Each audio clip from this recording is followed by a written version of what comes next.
We shall assemble on the mountain. We shall assemble at the throne. With humble hearts into His presence, we bring an offering of song. Glory and honor and dominion unto the Lamb, unto the King. Oh, hallelujah, hallelujah. We sing the song of the redeemed.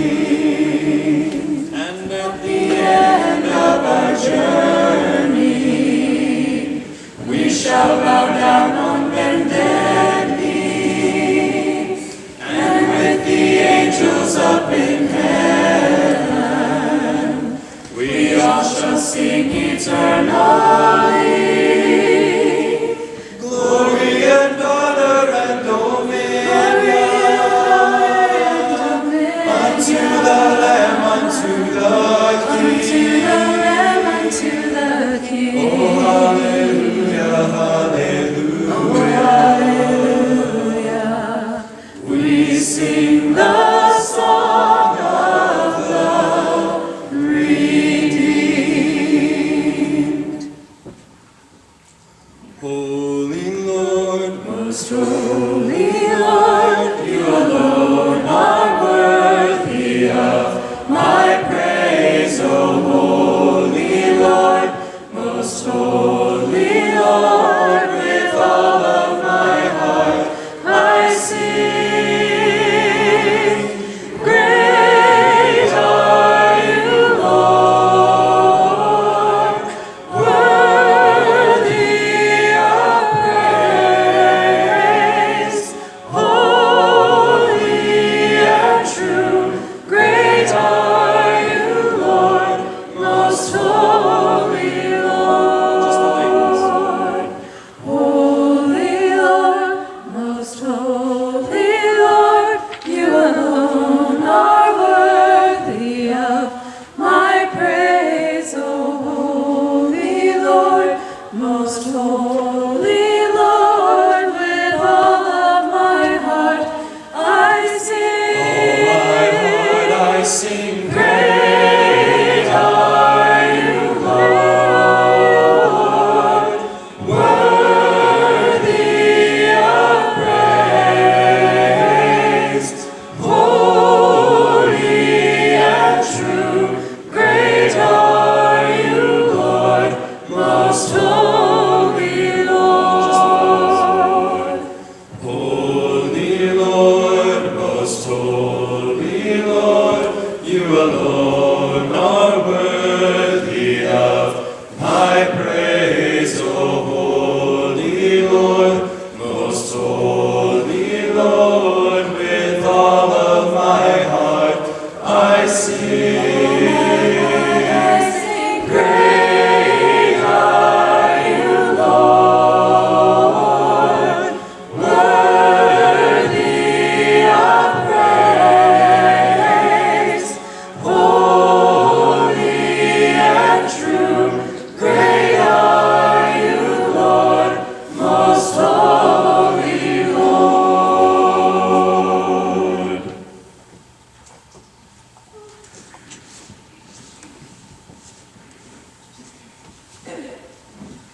Today's scripture is from Psalms 50, 14 through 15.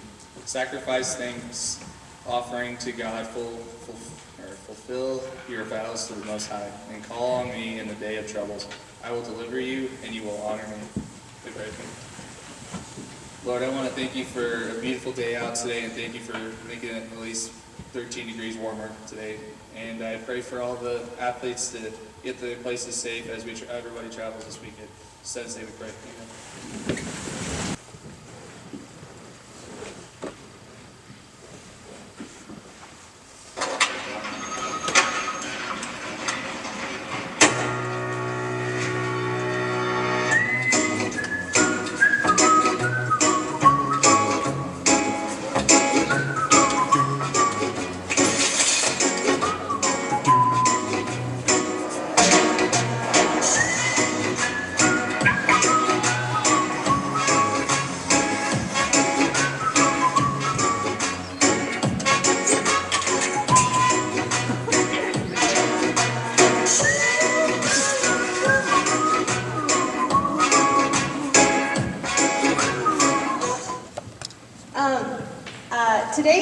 talking about attitude.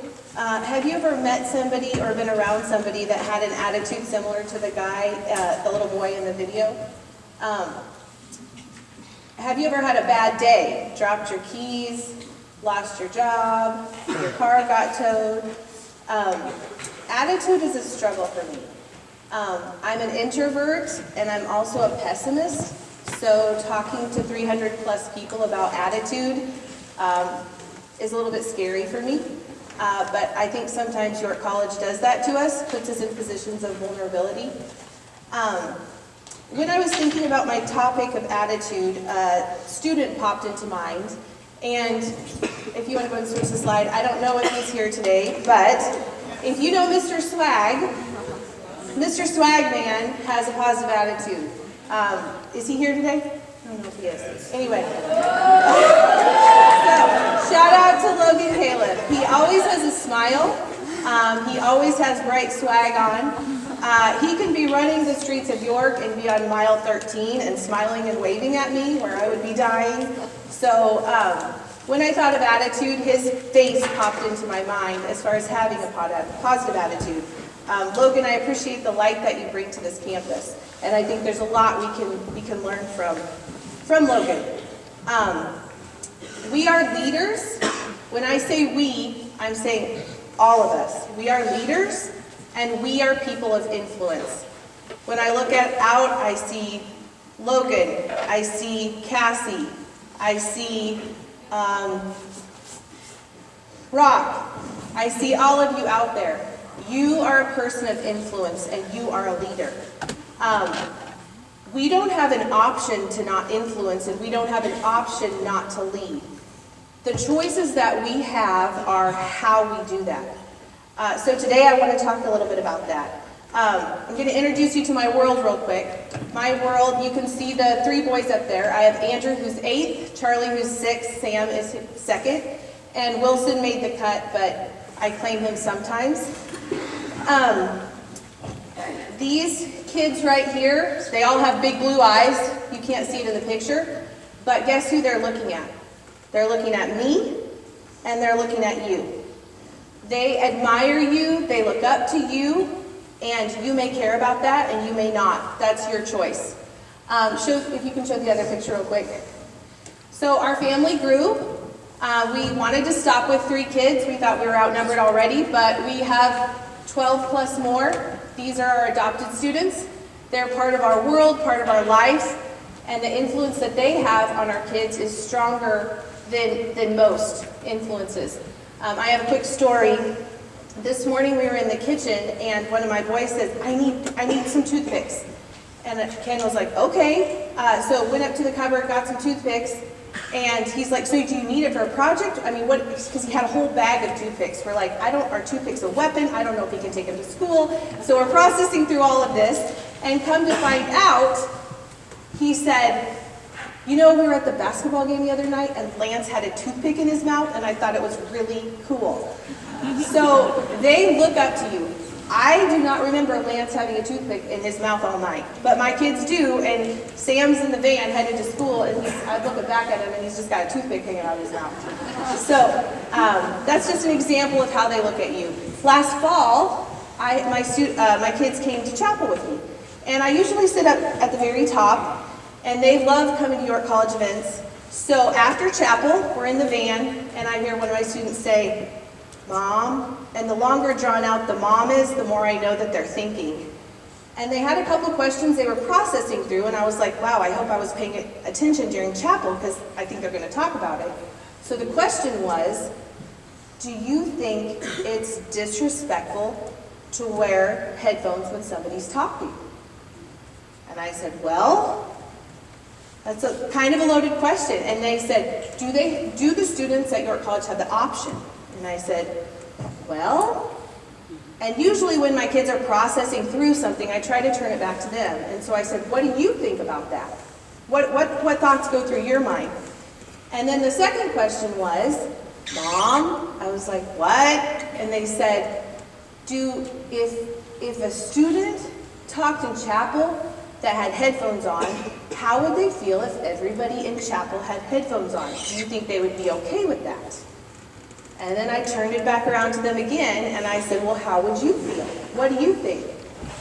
So our adopted students influence our kids, but all of you. We don't have control over the influence or the leadership, but we have control over how we do it. And so I just want you to think about that. Today I'm going to talk a little bit about perception. Here in just a second, there's going to be a picture up here.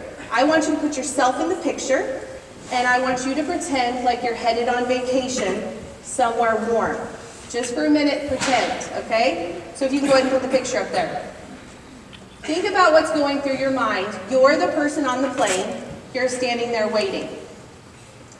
This is what would be going through my mind. Do I have my sanitizer? I just heard a guy cough. I'm wondering if the cough is contagious. Did I get my luggage? Is my luggage going to be all there?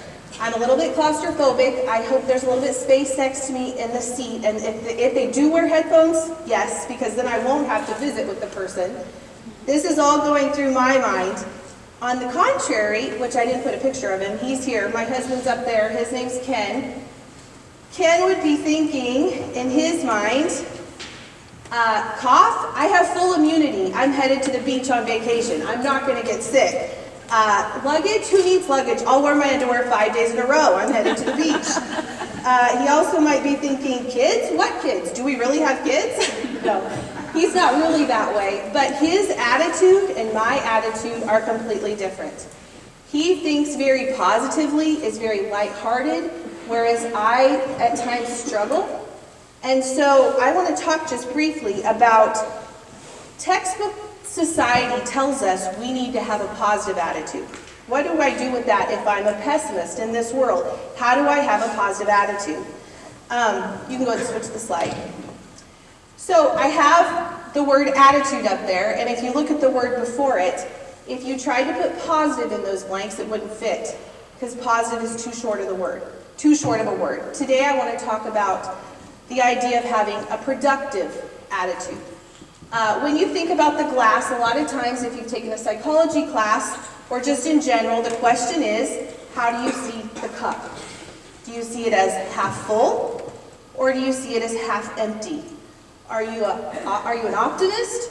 Are you a pessimist? How do you see life? And today I want to talk about the idea of maybe we should think about how can we use the water in the cup. How can we combine some of our negative thoughts and our positive thoughts and still have a productive attitude? This isn't necessarily research-based. This is more Van Gomple experience-based. But I want you to think about, we have mountaintop experiences in our lives, and we have valleys. So I want you to create a picture in your mind of a valley that you've gone through. Something hard, a struggle, maybe it's a team that you're on, maybe it's a situation, maybe it's a girlfriend or boyfriend. Think about that. Get that picture in your mind, create that mental picture. How do you have a positive attitude in situations like that? How can you think positively when not a lot is going well? 3 years ago, we moved back to York.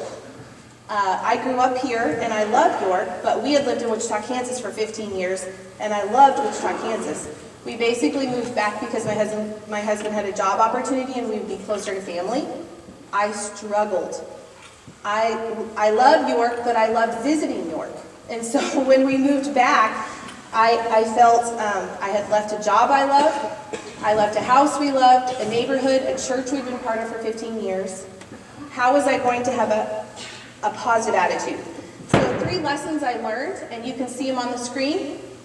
The first lesson is to live in the present. I was allowing the past to use up my moment. I missed opportunities because of where my mind was that first year that we were here. This caused me to be discontent, and it caused me to be unproductive in my thinking. Are you living in the moment now? Or are you living in the past? Or so focused down the road that you can't make use of today? Seize the moment before it becomes the past. Number 2, focus on effort, not on the task. Sometimes we don't have control over the what, but we most often have control over the how. So if you think, man, chapel's not an option, I have to go to chapel, that's the what. I would challenge you to think about, how do you use chapel? How are you using it for the good? And then maybe you're sitting there thinking, Mrs. Van Gomple, I don't care about chapel. And I fully respect that, but I also would challenge you to think, sometime you're going to care about the how. Because the how is connected to the job that you get, the how is connected to raising your kids, the how is connected to the person you're going to marry or not marry, the how is connected to everything that happens in life. So I challenge you to think about the how. Focus on the effort, not as much on the task. And the third one, focus out and not in. If I would have been focusing out the first year that we were here back in York, I would not have missed opportunities for support, and I would not have missed opportunities to serve. I was so caught up in me and how frustrated I was about missing Wichita and missing everything that was there, that I lost sight of what I could gain living in York. When we look out, it broadens our perspective, growth happens, and we also realize that we're not alone. So in closing, I have a short clip to show you. I love sports movies and the message that they can convey. I want you to think about your attitude, the way that you lead, and the way that you influence, and how that connects to what you do and how you act.